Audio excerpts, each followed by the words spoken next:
Florida Department of Health put out a pretty shocking advisory to Florida travelers today, telling anyone who leaves the country they'd have to self-isolate when they came back. But then a few hours later, the department changed its mind. Channel 9's Lauren Seabrook has been following this ever-changing situation. Lauren, it was a pretty big move after the number of cases jumped here in Florida over the weekend. Show you where those cases stand right now. We currently have 13 people here in Florida who have tested positive for the coronavirus. That includes one person in Volusia County. We also have 5 Florida residents who are positive in another state and have to stay there and isolate until they test negative. We've also learned that 2 people died from the coronavirus here in our state over the weekend. More than 300 people are currently being monitored for it, and we're told tests are pending for more than 100.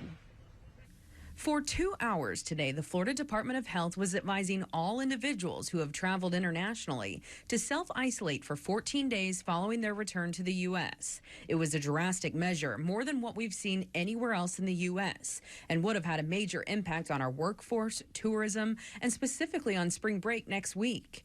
But then the department backtracked. We received the first release at noon, and an updated version came out around 2 p.m. In it, the State Department of Health changed its messaging. It's now mandating anyone who travels to a level 3 country, China, Italy, Iran, or South Korea, to self-isolate for 14 days upon return to the U.S.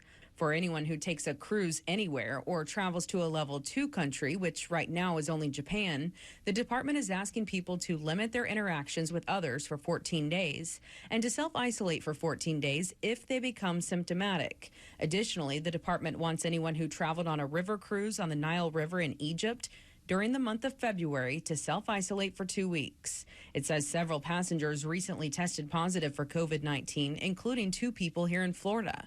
Right now, the guidance does not have an expiration date, so if you have travel plans in the near future, keep checking back. Advisories are changing daily. And the Florida Department of Health tells us any of these people who are positive for the coronavirus will have to remain in isolation until they test again and those tests come back negative. Reporting live in the newsroom, Lauren Seabrook, Channel 9 Eyewitness News.